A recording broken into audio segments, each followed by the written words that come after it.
Mga kababayan, alam nyo ba na mahigpit ang Taiwan pagdating sa pagpasok ng mga produktong may baboy? Pwede kayong multahan ng hanggang 1 milyong Taiwan dollars kapag nahuli. Ano-ano ba ang bawal?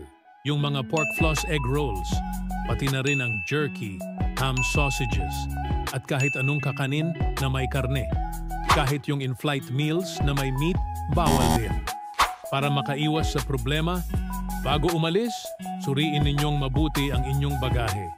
Kung may nakita kayong pagkaing may karne sa bag nyo, itapon agad sa disposal bin. Kung kailangan nyo ng tulong o may katanungan, pwede kayong tumawag sa 0800039131. Para naman sa mga overseas workers, may 1955 hotline para sa inyo.